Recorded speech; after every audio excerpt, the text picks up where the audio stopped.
एक शहर में एक बहुत बड़ा घर था। उस घर में मनीष अपनी 3 बेटियों के साथ हंसी खुशी रहता था। मनीष का शहर में बहुत बड़ा व्यापार था। उसके घर में किसी चीज की कमी नहीं थी सिवाय एक चीज के। मनीष की बीवी की मौत एक कार एक्सीडेंट में हो गई थी, जिसकी कमी हमेशा उसे महसूस होती थी। मनीष ने अकेले ही अपनी बेटियों को पाला पोसा था। उसकी तीनों बेटियां बहुत ही सुंदर थी, पर उसकी सबसे छोटी बेटी छाया सबसे सुंदर थी। मनीष अपनी दोनों बड़ी बेटियों से बहुत प्यार करता था, पर सबसे छोटी बेटी छाया को वो बिल्कुल पसंद नहीं करता था। उसका कारण ये था कि छाया जब पैदा हुई थी तभी उसकी माँ की मौत एक कार एक्सीडेंट में हो गई थी। मनीष अपनी बीवी की मौत का कसूरवार अपनी सबसे छोटी बेटी छाया को समझता था, इसलिए वो उसे बिल्कुल प्यार नहीं करता था। एक शाम मनीष जब घर आता है, वो अपनी दोनों बड़ी बेटियों को आवाज देता है, माया, संगीता, कहाँ हो तुम दोनों? जल्दी आओ, देखो मैं तुम्हारे लिए क्या लाया हूँ। पापा पापा, हम आपका ही इंतजार कर रहे थे। जल्दी से दिखाओ आप हमारे लिए क्या लाए हो। ये देखो संगीता, मैं तुम्हारे लिए कितने सुंदर जूते लाया हूँ। मेरे लिए क्या लाए हो पापा, मुझे भी दिखाओ। छाया दूर खड़ी सब देख रही थी। उसे लगा कि उसके पापा उसे अभी आवाज देकर बुलाएंगे और उसे भी कुछ देंगे। वो इंतजार करती रही, पर उसके पापा ने उसकी तरफ देखा भी नहीं। वो फिर डरते डरते अपने पापा के पास गई और धीरे से बोली, आप मेरे लिए क्या लाए हो? तुझे इस घर में खाने पीने को ढंग से मिल रहा है ना, तो उसी में खुश रह, समझी? ज्यादा उम्मीद मत लगा और जाकर अपना काम कर। छाया रोते रोते अपने कमरे में भाग जाती है। वो बहुत रोती है और अपनी माँ को बहुत याद करती है। छाया अपने पापा के दिल में भरे गुस्से को प्यार में बदलने की बहुत कोशिश करती थी। वो उनके लिए अच्छा अच्छा खाना बनाती थी, उनके सारे काम करती, पर सब बेकार था। मनीष को छाया पर ना तो कभी प्यार आता और ना ही तरस।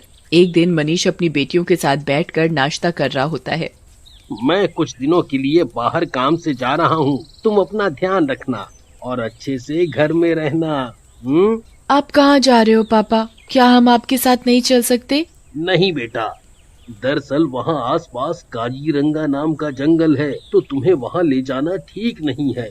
तुम लोग घर पर ही रहो और खूब मजे करना। संगीता, माया और छाया उदास हो जाते हैं। उदास मत हो, मैं जल्दी ही वापस आ जाऊंगा। चलो अब जल्दी से बताओ कि मैं तुम्हारे लिए वहाँ से क्या लेकर आऊं। मुझे एक सुंदर मोतियों की माला चाहिए। मैंने सुना है जहाँ आप जा रहे हो वहाँ के जंगलों में बहुत सुंदर फूल होते हैं, जो बिना पानी और मिट्टी के भी बहुत समय तक ताजा रहते हैं।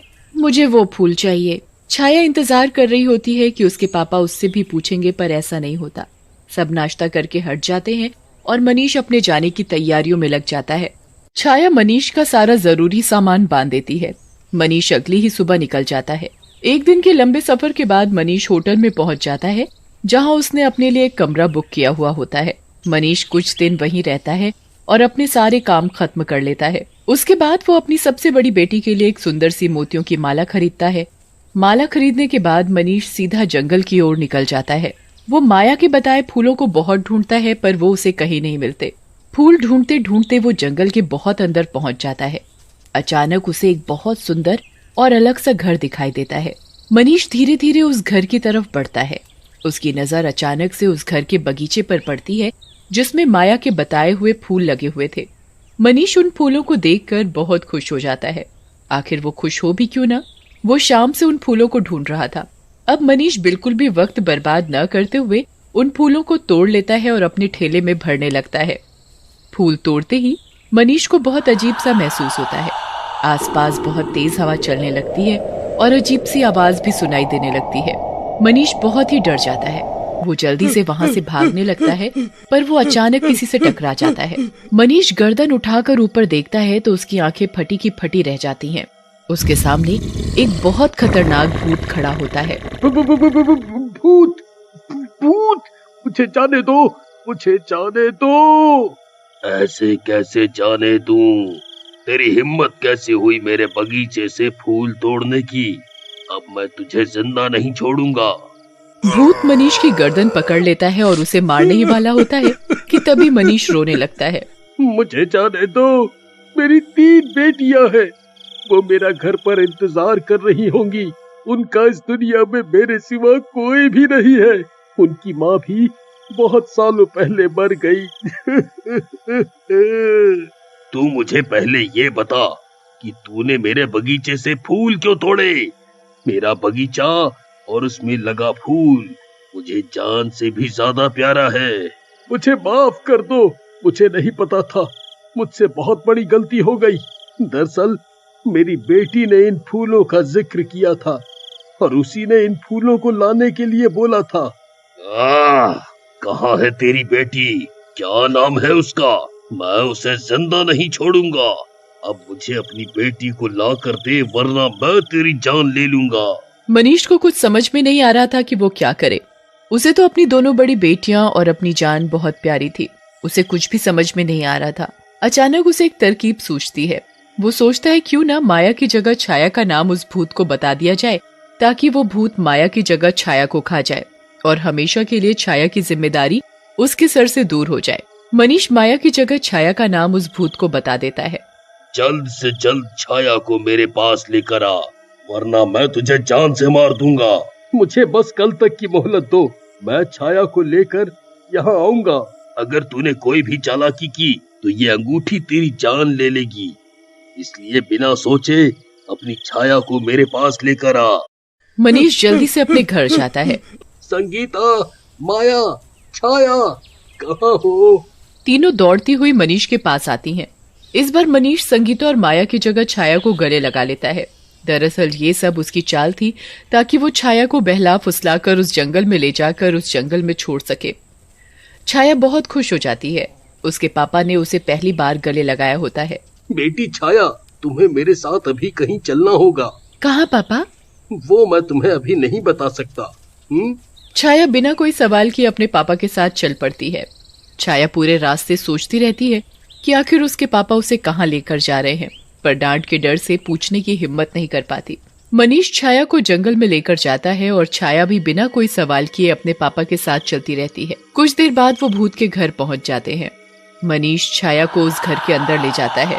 घर के अंदर एक बहुत ही डरावना भूत बैठा होता है। छाया उस भूत को देखकर बुरी तरह चिल्लाने लगती है। बचाओ, बचाओ पापा, पापा मुझे ये कहाँ ले आए? मुझे घर जाना है, बचाओ, बचाओ पापा। अब तुझे यहीं रहना पड़ेगा, समझी? भूत अपनी अंगूठी मनीष के हाथ से निकाल लेता है। मनीष अपने घर चला जाता है। छाया रोती रह जाती है, पर मनीष एक बार भी उसकी तरफ पलट कर नहीं देखता। अब तुझे यहीं मेरे साथ इस घर में रहना पड़ेगा। मुझे जाने दो, मुझे छोड़ दो। भूत छाया की एक बात भी नहीं सुनता और उसे एक कमरे में बंद कर देता है। वो उसे बहुत डराया करता था और खाने को भी नहीं देता था। छाया दिन रात रोती रहती थी। एक दिन उस भूत के पैर में जादुई बगीचे से एक कांटा लग जाता है। वो जादुई कांटा भूत के पैर में बहुत बुरा जख्म कर देता है कि भूत कुछ ही दिनों में ठीक से चलना फिरना भी बंद कर देता है। छाया को उस भूत पर तरस आने लगता है। वो उस भूत के लिए एक मलहम बनाती है और उसके पैर में लगाने लगती है। भूत ये सब देखकर बहुत हैरान हो जाता है। मैंने इस लड़की को इतना परेशान किया, फिर भी ये मेरे लिए मलहम लेकर आई। भूत को छाया पर बहुत तरस आने लगता है। वो धीरे धीरे छाया को पसंद करने लगता है। अब वो छाया का बहुत ध्यान रखता। वो जो चाहती वो जादू से उसके लिए ले आता। अच्छा खाना, सुंदर कपड़े, सुंदर सुंदर फूल और सब कुछ। बहुत जल्द दोनों बहुत अच्छे दोस्त बन गए। सब कुछ बहुत अच्छा था, पर छाया अभी भी बहुत उदास थी। वो अपने पापा और बहनों को बहुत याद करती थी। एक दिन जब वो सबको याद करके रो रही होती है, तो भूत उसे एक जादुई शीशा देता है, जिसमें वो जिस मर्जी को देख सकती थी। छाया सबसे पहले अपने परिवार को उस शीशे में देखती है और वो देखती है कि उसके पापा बहुत बीमार हैं। छाया भूत के पास जाती है। मेरे पापा बहुत बीमार हैं, मुझे उनके पास जाने दो। मैं तुम्हें वहाँ नहीं जाने दे सकता। मैं यहाँ अकेले नहीं रह पाऊंगा। मैं वापस आ जाऊंगी। भूत छाया को उसके घर भेज देता है और उसे एक जादुई फूल देता है, जिसे सूंघने से उसके पापा बिल्कुल ठीक हो जाएं। छाया अपने परिवार से मिलकर बहुत खुश हो जाती है। वो अपने बीमार पापा के पास जाती है। पापा, आप कैसे हो? मैंने आपको बहुत याद किया। आप जल्दी से ये फूल सूंघ लो, इससे आप बिल्कुल ठीक हो जाओगे। मनीष फूल सूंघते ही बिल्कुल ठीक हो जाता है। अब उसे अपने किए पर बहुत पछतावा होता है। मुझे माफ कर दे बेटी, मैंने तेरे साथ बहुत बुरा किया। मुझ जैसा बुरा बाप किसी का नहीं होगा। मैं तुझे मौत के मुंह में डाल आया और आज तूने ही मेरी जान बचाई है। अब मैं तुझे कहीं जाने नहीं दूंगा, तुझे यहीं रखूंगा अपने पास। नहीं पापा, मुझे जाना होगा। मैं वादा करके आई हूँ कि मैं वापस आ जाऊंगी, इसलिए मुझे अब वापस जाना होगा। मनीष और उसकी दोनों बड़ी बेटियां बहुत रोते हैं, पर छाया वहाँ से चली जाती है और उस भूत के पास पहुँच जाती है। मुझे बिल्कुल यकीन नहीं था कि तुम वापस आ जाओगी। मैंने बचपन से कभी अपने लिए किसी के दिल में प्यार नहीं देखा। सिर्फ तुम थे जिसने मुझे समझा, मेरा ध्यान रखा और खुश रखा। मैं तुम्हें पसंद करने लगी हूँ। मुझे फर्क नहीं पड़ता कि तुम कोई भूत हो। भूत छाया की ये बात सुनते ही एक सुंदर लड़के में बदल जाता है। छाया ये देखकर हैरान रह जाती है।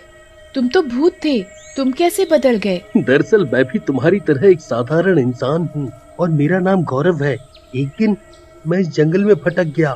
एक भूत ने मुझे पकड़ लिया और मुझे जादू से भूत बना दिया।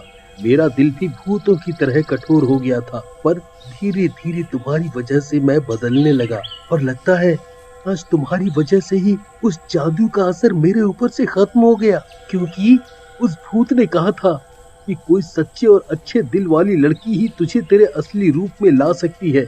छाया और गौरव शादी कर लेते हैं।